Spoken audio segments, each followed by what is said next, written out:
Madam President, I want to take just a moment to thank all of the staff that work for the State Senate for all of their work in a very, very difficult physical surroundings this year with the Capitol under major renovations. You know, members, this Capitol opened in 1905, and since that period of time, and members, I'm going to have a picture, those of you that have your laptops, I'm going to have a picture mailed to you right now, and you can take a look at the very first State Senate that sat in these very desks and these very chairs. The picture was taken from the back of the alcove, and there were 63 members of the State Senate at the time. I'm sure it'll show up. 63 members of the Senate. You'll notice that there are a bunch of old men. Look old to me anyway. Most of them have hair on their face. And you'll notice that they're all men because women didn't have the right to even vote when this chamber opened in 1905, much less serve here in the State Senate. Since that time, 548 Minnesotans have sat in these chairs. It's a pretty small group of people that have had the privilege to serve in our Minnesota State Senate and sit in these chairs over the last 110 years. And many historic things have happened here as our state developed from 1905 to where we are today. You know, we were the 15th state to ratify the 19th Amendment to the U.S. Constitution that gave women the right to vote. It's done here in a special session. Looks like we're going to have one again this year. We were the very first legislative body in America to welcome an openly gay member. And we made him our Senate president. His name was Alan Spear from Minneapolis. Very first in the nation. There have been many firsts in this state. And you know, members, I oftentimes look around the ring of the chamber and see Daniel Webster's comment and think about what has happened in this chamber over the last 110 years to develop the resources of our land, to build up our great institutions, our colleges, our universities, our public schools. This is where the Minnesota Miracle, the property tax reform that was leading in the nation.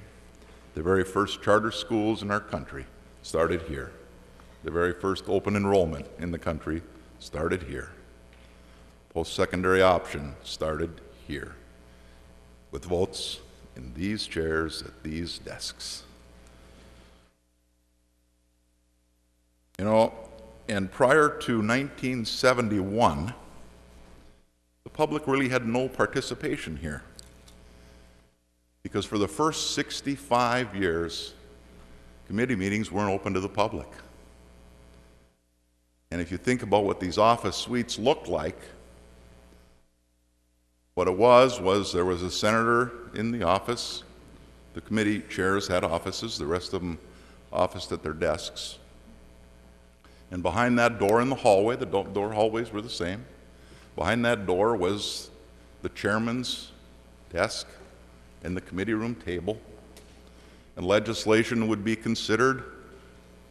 And the only opportunity the public had to participate in the lawmaking process if you were invited into that chairman's committee room. And you would come in and you would state what it is you wanted to communicate to the chairman and the committee. You then would be asked to leave. And the State Senate did its work for the first 65 years that this chamber was open. And then in 1971, the open meeting law was passed, and this building was forever changed. And the public all of a sudden had the opportunity to participate in their government. remarkable change that happened in this chamber. And the building was never built to accommodate the public very well.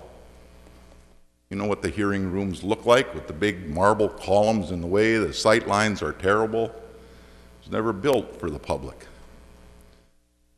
And for over 4 decades,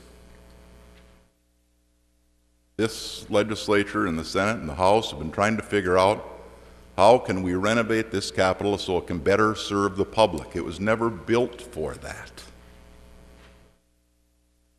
And finally, we've done it. And it happened in here.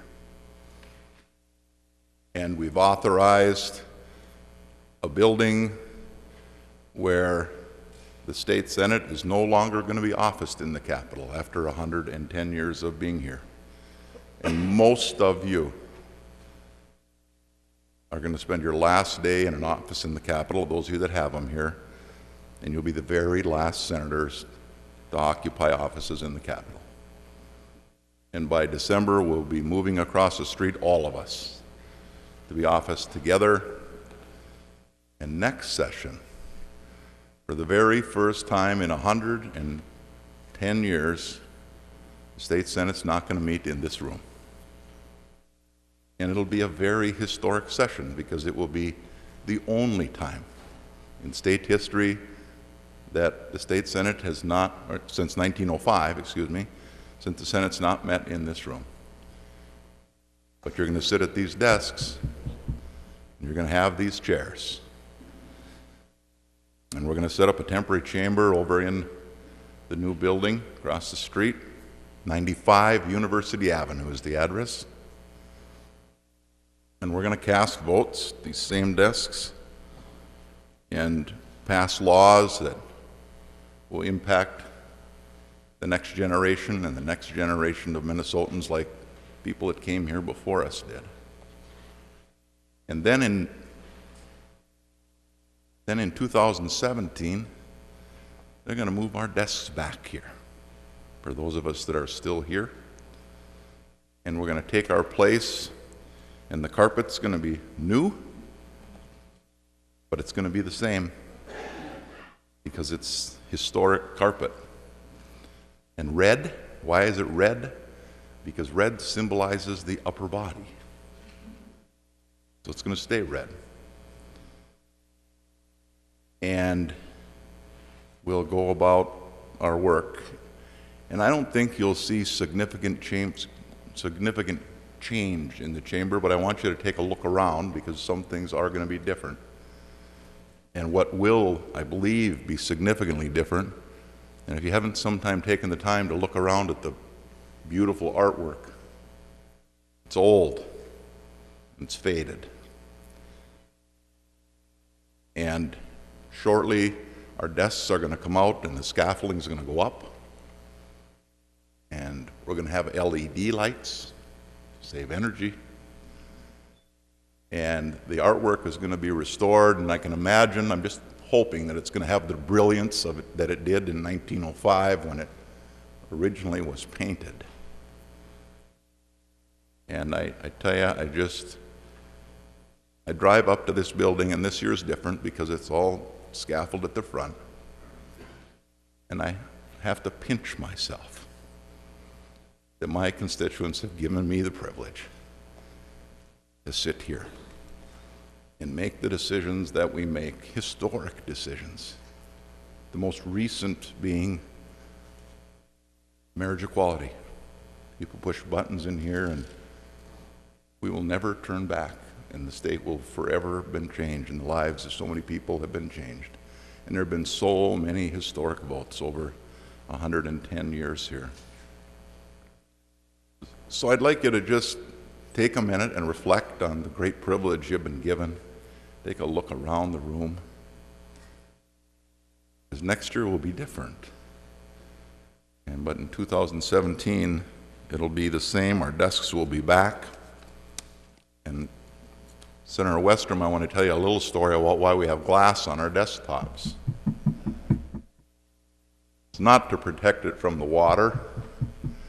It's because these desks are 110 years old. And they've been finished many times. And the last time they finished them, the veneer got very thin.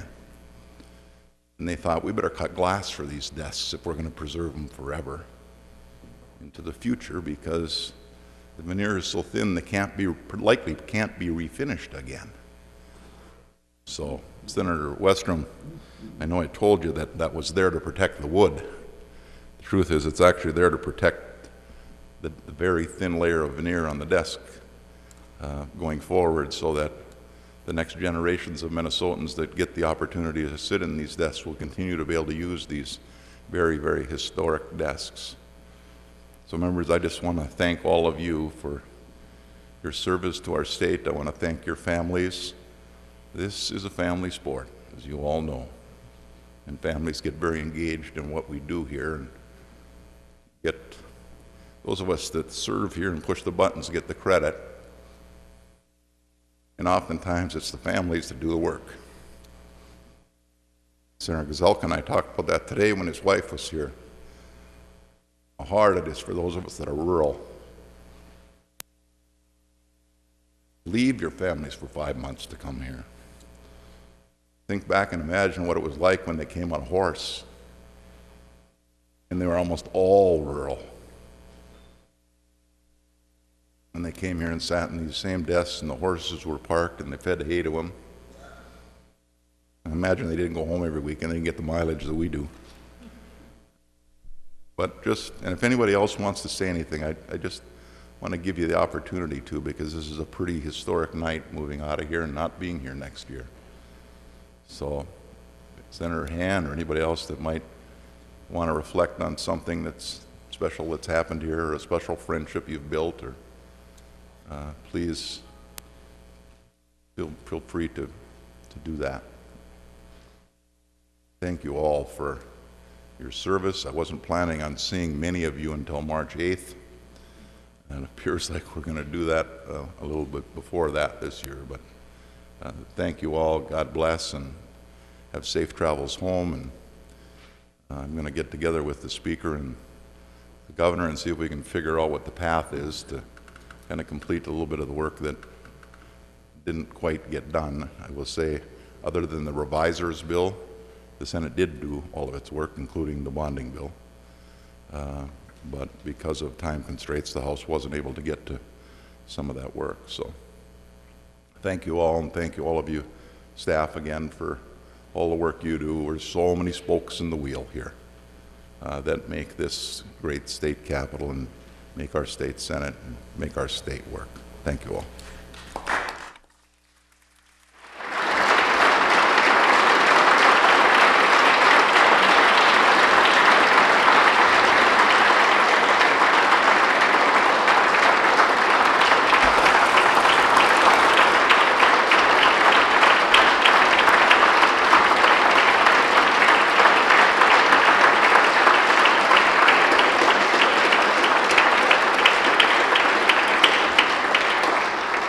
Now the Senate is really adjourned. Have a great summer, everyone.